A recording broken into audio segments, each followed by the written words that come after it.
Hello, welcome everyone. This is the ConLost podcast. You feeling welcome? I sure am. Welcoming us today, we have the intrepid Will. Hey. The amazing Jake. Hello! We've got a newcomer. We've got Adam. Glorious. And I'm myself, Connor. And yeah, today we've gone a little bit off scale. We're trying to not do anything sort of hot topic. So we're doing something cool. So we're trying to answer the question, what is the advantage of sticking to deadlines? So I know recently we've had the recent stuff with Blizzard. They've had to cancel their major 7-year project, being Titan. Any thoughts on that, guys? I am so glad it is being cancelled. Yeah. Wanting to get into MMOs myself, I'm pretty much overjoyed that Blizzard is kind of realising that it can't do anything and get away with it. From what I've read in articles, they were pretty much developing something that was going to be pretty much a secret world crossed with Sims, crossed with, what was the other one? Guild Wars or something like that. And yeah, they pretty much cancelled the project because they weren't finding the fun. Which is something that's very important when it comes to developing games. How many years definitely. was that in development for? I'm pretty sure it was 7 years. 7 years. Well, and it fell in and out of development throughout that entire schedule. Yeah. And yeah, this comes from Blizzard's amazing, the amazing work ethic of it'll get released when it gets done. Which is why we're we're sort of looking exactly how good is that scheduling sort of, ideal. That, I don't know, Blizzard has the luxury of saying, yeah, we'll do it when we get done. Essentially because they're a rather large company. Because they're their own publisher, like you said before, Will. Yep. Oh, yeah. Well, yeah, they publish their own games, so they're not confined by a large publisher in having to be constrained by exactly what they say by folks that just want to get money out of it or want an ended product. This is very true. I mean, we've seen their deadlines for their sequels have been 10 years apart, you were saying, Will? Yeah, pretty much when they developed StarCraft, they pretty much immediately started development on StarCraft 2, and 10 years later, that game was done, and they released it. The same thing happened with Diablo 2. 10 years after Diablo 2, they released Diablo 3. So pretty much they're releasing the games when they believe they're done. A lot of other a few other publishers and developers and publishers have this same ethic, like Rockstar. They do some fantastic games and they release them when they're ready. Oh yeah, and they've got an obscene amount of polish just on their particular games. If you think of all of the extra bits and pieces in GTA 5 that essentially are just little bits and details that don't add much other than it looks fancy. Yeah. Oh yeah, you go down alleys and you've got a broken bike, a burnt cardboard box, a few random posters, some graffiti. Yeah, it's quite fascinating. Every alley. All very nice things that tie the game together. Huh? What are you saying there? It's fantastic. So there's a lot of detail going into there. Someone's modelled all those arbitrary immersive objects. Yeah. But anyway, yeah, I think, I don't know, it's an interesting sort of situation they've got themselves in there, that the large company that has the amazing build it when it's done, they had to cancel it. And that's not a light thing to think about. It's a project they've done 7 years upon. That's 7 years of everyone's lives and all the developers. They've had to pay people for 7 years. And we're a very specialized sort of company. If you think about it, programmers, artists, and pretty much anyone in that high level of training would need a large amount of income for what they're... Yeah, you have to get university degrees and everything. It's not cheap. Yep. It's not cheap. And also, cancelling something after that long time, for specifically games, there's not much you can do with all the programming for that game or all the assets you've made for that game. Yeah. They're really specifically for that game. I don't know. Although, arbitrary things like, I don't know, some assets can be reused and repurposed, I guess. I say, and the amount of assets we've reused. Well, yeah. In small projects, I suppose. But that's because most of our stuff is largely unreleased. This is true. All of our stuff is largely unreleased. Yeah. So we can reuse stuff because nobody's ever seen it before. And that's the same with this game, though. Yeah. The same with this game. All these assets are unreleased. They can all be... I don't know how reworkable an engine is when they've developed an engine for a particular game. I think code-wise, it's very much with... I don't know, depending on what sort of coding practices you want. you would design it so it gets reused, or at least an entire engine. Little chunks and parts of it are designed so you can use it again and again. And so that can almost be a benefit of almost cancelling a game, that if you know exactly if it's definitively not going to be fun to play, like Blizzard did with Titan, you could still reuse a whole bunch of the code and the assets and all of the music as well. Opposed to releasing something maybe in early as access. in starting from scratch. If you think about it, a true. lot of games coming out now, I think the GTA 5 season, all that sort of jazz, they didn't start from scratch. They had an entire engine to work from, and they just built up on top of that. So the amount of detail they're pushing into it, very much, it's not built from the ground up. They're taking from their old games as well. That's an interesting thought on when we have such long release dates, like when we have the Blizzard 10-year release dates. Within 10 years, technology jumps a very, very long way.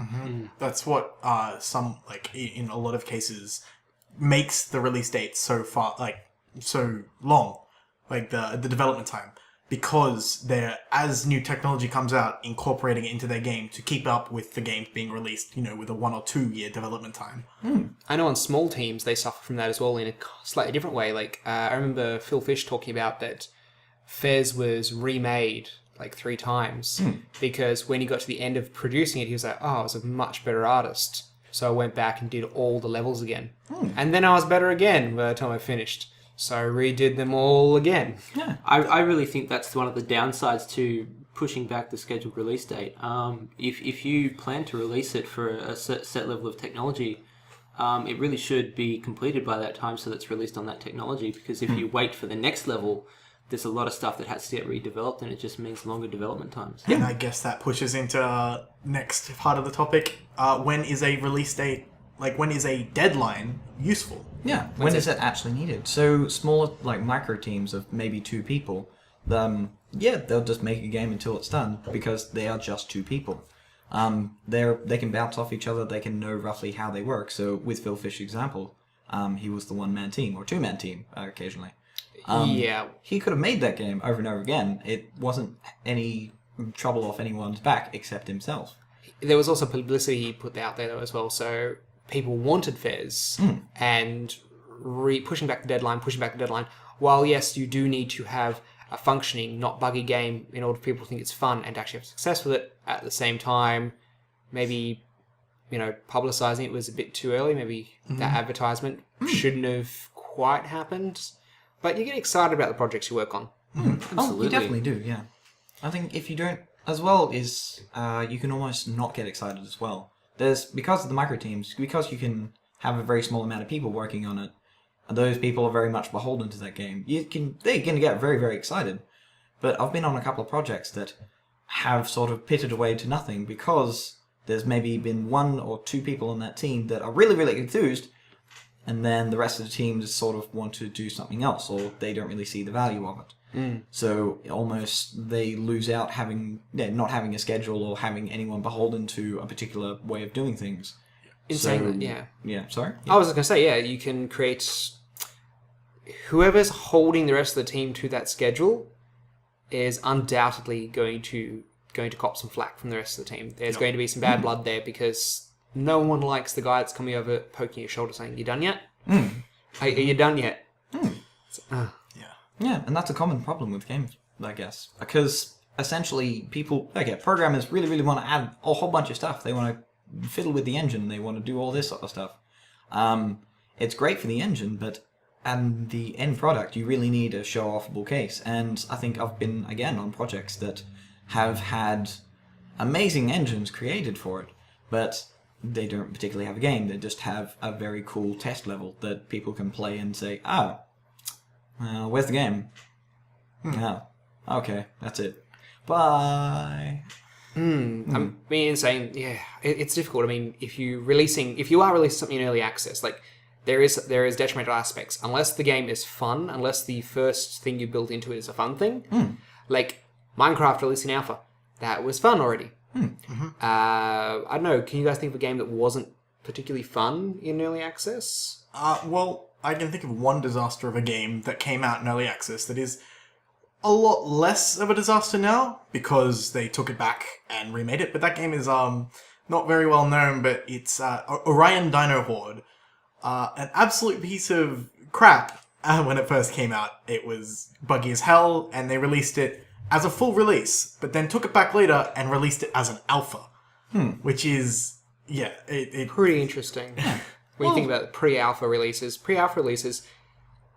we all here know what a pre-alpha is. Yeah. So, okay, Steam has a very good system in place where... terrible system. We're going to disagree on this, I guess. Okay, a bit of both. next topic. No, it's fine. No, it's good to talk about. The Steam... Has a system. Has a system where you can upload a game that people can either pay for or get for free. And it can be, like the Minecraft version, it can be an alpha that you supposedly support the game as it's being created, but you still get a chunk of that game as it is now. So, development build. The system in reference is Steam Early Access. Yeah. Thank you there. I forgot the name of it. It pretty much lets you release your unfinished game onto Steam for money. And Well, if you think on a face value, it's really good for teams running out of money that have a great idea for a game and want to put their game out there for people to invest in.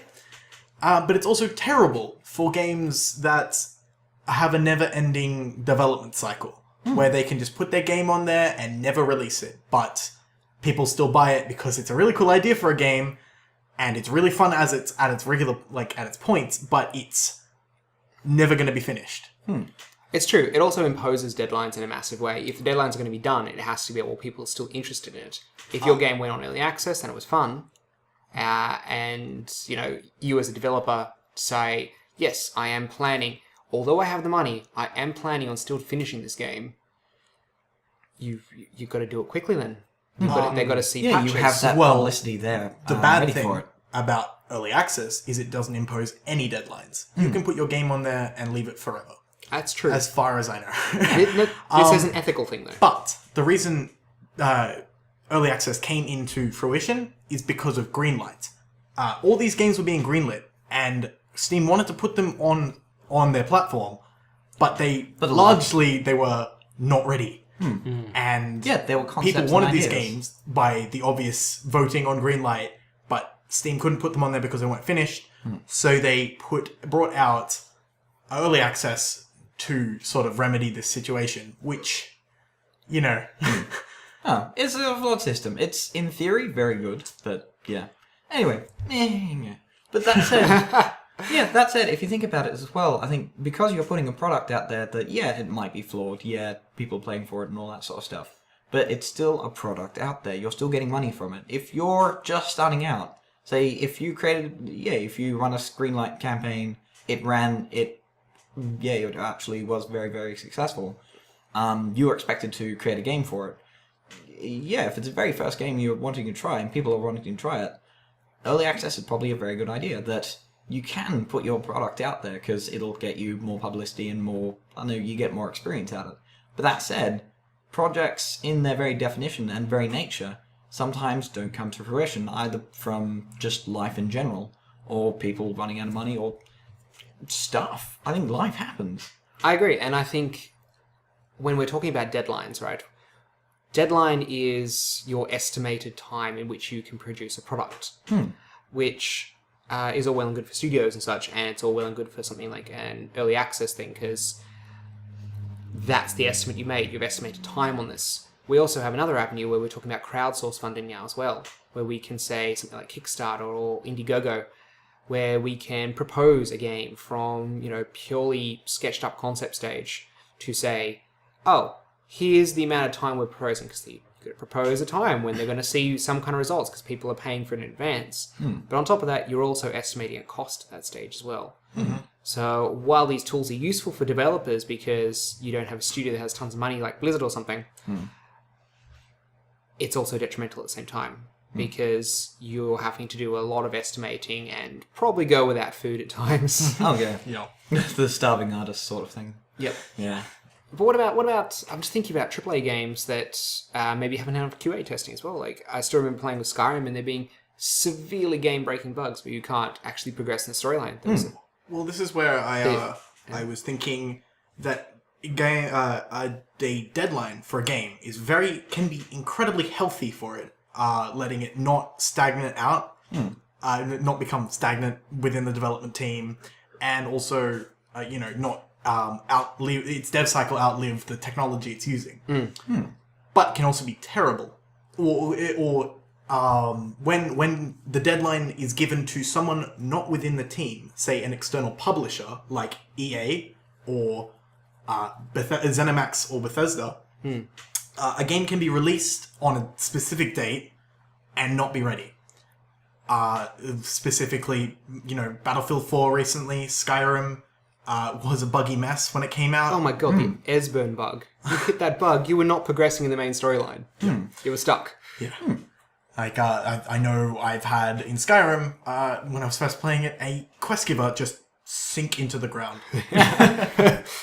You just watch him going, so, all you need to know about it... Come back! What about the dragon? I believe his planet needed him. The underworld, apparently. Well, that brings out a good point as well. I think, moving forward the conversation, I think, would it be better sometimes to have a deadline that needs to be pushed back? So, with these games like Skyrim, Battlefield 4, Yes. they have that definitive publisher Certainly. title. My god, yes, they would have had the time to actually put more time in the game that would have polished it up to a point where it had been better. But yeah. I think a deadline needs to be a point at which, during the development, the entire team is going to say that it's either a failure or a success. And if it is a failure, then call it a failure and have a new deadline if it's going to be furthered and finished off, and absolutely make that a thing where it's like, okay, we're not done. We need to work more. Yeah. In saying that as well, like, we as devs know that sometimes you're not the one proposing the deadline. You may not even have the slightest say in the deadline. They might just say, your lead art producer might just come up to you and say, yeah, all those assets that need to be ready by next week need to be in by this afternoon. They can't happen. Oh yeah, they need to be here. Your personal deadline is shifted up because, no, I guess we're shifting our deadline, or we need to be ready for this now. Yeah. Yeah, which is why I believe, certainly for a lot of games, well, for most cases, that a deadline should be set by the team itself creating the game and not by the publisher. But the publisher is its own mind on its own and needs your game, your product, to be ready so it can sell it and it can profit. Yeah. And unfortunately, a lot of teams have no choice but to go to a publisher to fund their game. But thankfully, because of crowdfunding and in this day and age and the glorious internet, we are able to do that and work from other people's money and keep promises. Yeah. Well, yeah, it's almost a balancing cycle of actually getting the game out at the end of it and still having a good game by the end of it. That the publisher wants that good. Yeah, they just want a game they can sell. The developers want a good game that people want to play. And so finding the balance point between them is kind of the hard point here, where if you don't have a deadline, that's fine, you'll get a brilliant game, but there's a very real chance that may never happen at all. But in the other end of the scale, the publisher deal that, they'll get a game that you'll sell, but you might actually get a broken, buggy mess. Or something that's nigh unplayable in itself. Which is... I think there is a tipping point in where games obviously can't be released. I mean, we all see that aspect where sometimes personally we see it's still heavily in development. We're like, oh well, regardless of the deadline or not, this is going to break people's enjoyment, and we're not actually going to make any money. There is no benefit to releasing this. We may get some initial buyers, but the people that are actually excited for this and the people that are going to make their friends excited for this aren't going to exist if we put it out in this context or in this state. Yeah, it's very much the business sort of view that, sometimes these things just fail. And, as we saw, again, going the Titan thing, one of the devs said that it kind of had lost its fun. That, if you worked on something for 7 years, that would start to get kind of old and you wouldn't see any sort of end goal out of it. So, that's a very good point. Any thoughts? I'm just thinking, a lot of games come to mind for me that have done well with nearly endless release dates. I mean, the Minecraft syndrome as a big thing. Like, it's the game that's never done. It had its release date, but there's still people out there that said, "Oh, Minecraft's still not released. Really, it's still going." No, yeah, no. That will probably never be... Yeah, the game that is never actually done. That it'll just keep on being iterated upon and they'll just keep on adding to it. Now, do you guys expect that from your games? Do you expect DLC and such? No, I shouldn't expect DLC. I should expect... When a game is released, I should expect that is the whole game. And everything else is extra that they've started developing after they've finished the game. Yeah, Do you they thought expect it was a patches? very good idea. Of course. You expect I expect... What I do expect from the devs afterwards is, bug fixes.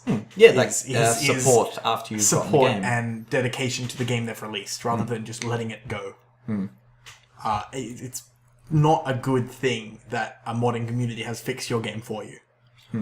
This is true. I think in both terms of buying games and developing games, either way, if you pay for a game, you should get a complete package. You should get something that's done and is finalized and has an end. Having said that, though, also when you continue developing after that point, it should be something that gets added onto the final thing at no extra cost. Potentially. I mean, we look at DLC and we look at, if we go a bit further back, expansions. I agree, patches you shouldn't have to pay for. No, Yes. But expansions you should, because it is, Yeah, it is extra, extra content, and it is more people's time. Well, in my view, I view expansions as an extra game. You're getting another game that pretty much ties into the first. Yeah. Yeah, that's fair. So it's I prefer to see them as possibly sequels. Sequel 2.5. So you'd rather have a Yeah. sequel than an expansion. Absolutely, absolutely. No, that's fair enough. I mean, I know I expect story-driven games. If they haven't finished the answers, I expect DLC. I expect expansions. I obviously expect patches. But in the same way, I feel like Minecraft, when it came out, and the journey of that, altered my expectations of what a game deserves and what kind of development it deserves. And what it can be. I believe Minecraft has probably spoiled you, or spoiled many people in their expectations of devs. Yeah, but it's also changed my expectations what I would see myself doing as well, and as a developer, what I would like to do. But the realism of being able to work on a single game, continuously producing, just new patches that add extra content and such, it's not necessarily a feasible thing. Well, getting back to the topic, like, how would you put the deadline to a game like Minecraft? Like, would you call a release of Minecraft a deadline? See, I think that was almost a was perceived almost thing a for a forced publisher. thing. Yeah, it was like the publishers said we need to release Minecraft for the purpose of hype, for the purpose of party. This is great publicity. I feel. I don't think I would ever put a deadline. I don't think a deadline is a positive thing for a game that it seems to be not just sandbox for players, but sandbox for developers almost. So it's almost a new type of game that it doesn't have a schedule because it's constantly being iterated upon. That it's constantly sort of evolving as people want to, as people play it and what features and bits and pieces people want to see. Well, I think this is a positive thing as well because it's got such a heavy modding community. The support was almost there. It's almost like the modders were, challenging and working with and doing the same thing that the Mojang was doing as well. So this lack of deadline, this lack of idea of the game is finished, we release it to you now, created almost a sense of community within the company of Mojang itself. It was almost like, I don't know, you see a lot of the developer communities for it go onto Reddit and do AMAs with Dinnerbone and such, and Just that community base, that community base of what they want out of this game. in saying that, I think this is a unique circumstance. It was one man who created originally. It's almost the outside case for pretty much every game. Yeah. So it's a game that constantly grows and expands and is forever being developed by not only the developer, but the community that plays it. Yes, and almost a collaborative development in a way. We see aspects that are added because they're in the community. We see aspects that are a cyclical thing. While I mean, there was I forget who it is. We're going to have to look up in the Doobly-Do, but that kid who created a massive expansion for Skyrim in order to try and get a job at Bethesda, and end up not getting a job at Bethesda for it. And then getting a job at Ubisoft. Ubisoft, yeah. Which, excellent anyway. He's going to have a lot of fun there, or maybe not, depending on what job he gets. Ubisoft. Yeah. Terrible for release dates. That's true. That's true. That's a very good point. I think recently we saw with Watch Dogs. Yeah, with Watch Dogs. But that said, they were. I don't know. We were getting very much the consumer review of it. That most of the devs and all that sort of stuff were coming out saying, "All right, we needed that extra time." So yeah, they pushed back their date. I think a good couple of months, was it? I don't know. Research. This is one's off the top of our heads, guys. Lovely. Yay. Yeah, no, I think they really needed to take that extra time off, mostly because they truly believed that that game really needed to be. They needed that extra couple of weeks just to add little chunks of detail to it. And or in the end, it was a horrible buggy mess when it was released. But think of how many bugs were there before if they didn't have that time. I suppose, yeah. It could have been completely unplayable. Would be Yeah. unplayable, I suppose that's a question that only the devs can answer. Is like, did it pay off? Did pushing the deadline back actually improve the game? Yeah, and as consumers, you don't really get that look into that development cycle. That you do see the developers working on it occasionally when they want to talk about it. Yeah. So you do see a whole bunch of people getting really excited about the game. They see the development build and say, "Yeah, no, this is the game as it is now," and they see all the cool stuff and everything. But the actual game itself is very much they still have to create the content. They still have to work out all the bugs. They get This happened with highly controlled Battlefield details. 4. The beta, the open beta was incredible. It was a finished game, and we all got excited for it. And when the game came out, it was horrible because the polish that they had on the beta was just for the beta.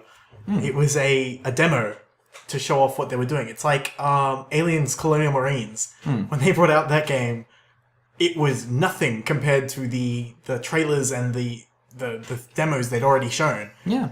To the point people were asking for refunds on the game because they didn't feel it was what they had paid for. An accurate representation of what they were advertising. Yeah. And is that something that publishers introduced to the development? I believe so. We don't necessarily know that. Well, no. That's a difficult one. I mean, that's also a thing where if you're a development company, sometimes you do want to make money. Yeah, and that's pretty much the end goal, probably, in looking at the game development. That you can Certainly in the eyes of the publisher, that is the end goal. Oh, indeed. Yes. Well, that said, I think, again, we're very expensive to hire and do all that sort of stuff, regardless of how big your team is. So if you have that schedule, you have definitive points where you can go, all right, at this point, you want a development build for your publisher. At this point, you want it for the public. At this point, you want these things. And then it almost forces your team to actually think of, all right, what do we really need in this game to make it work? So in that way, it kind of forces you to almost mechanically more draw out exactly what you want out of this game. No. Yeah, I like I think from a design perspective as well, there are development cycles called like agile development cycle, if you've ever heard of it, which they make a build every 2 weeks, and it's pretty much they have sprints of trying to create an amazing thing. They stop, learn from what they've created in those 2 weeks, and then start right back up again.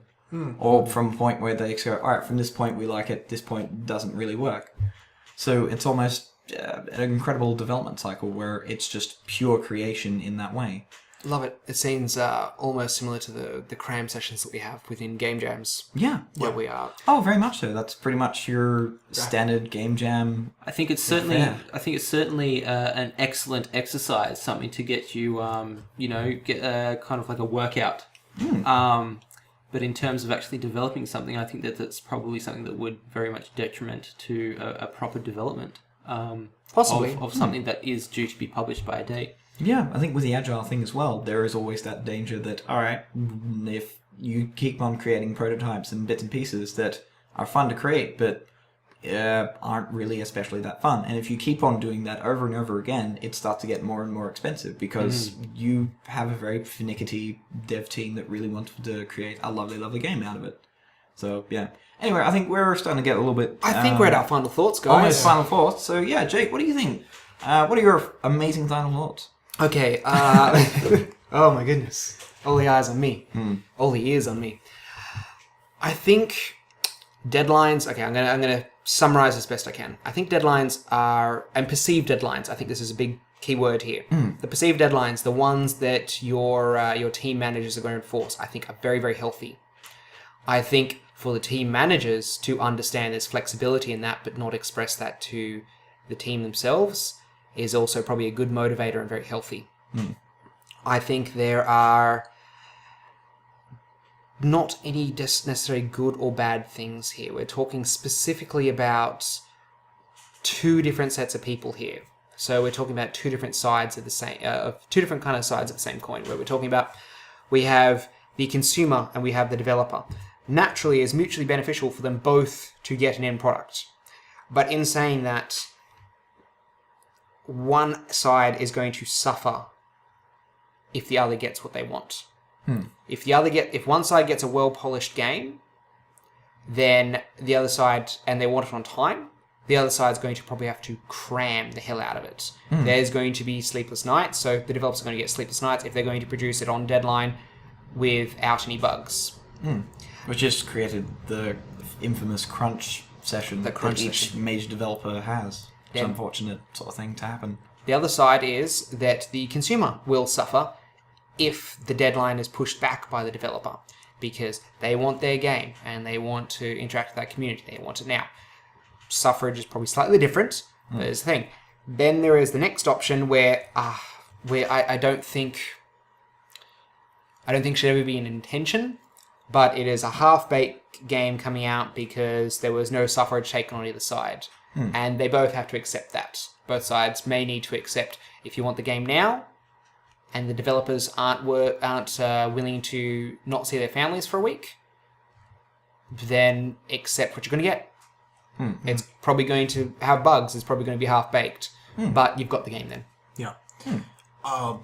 My final thoughts. I believe a deadline for a game, or deadlines are part of a very healthy dev cycle in a game, and should usually be decided within the development team themselves, unless pressured by the publisher. Otherwise it I don't know, it creates a very unnatural and or forced... perhaps a lack of communication in that way. So Yes. if a publisher says we want this at a particular time, and developers obviously know, they're the people making it, they would know, no, we can't do that at that point in time. It's kind of that clash between the two. And even, if the developers say, all right, we can't make it beyond that time, almost you need a subsidiary person to say, all right, what's the minimum, or at least what's the point where you can get it to, and tell them to expect that. So, I guess. Unfortunately, that process where that process is not usually the one that makes you the most money. Unfortunately, you can't ask, for something to develop that slowly and that naturally. It's going to cost a lot more money, which is unfortunate sometimes.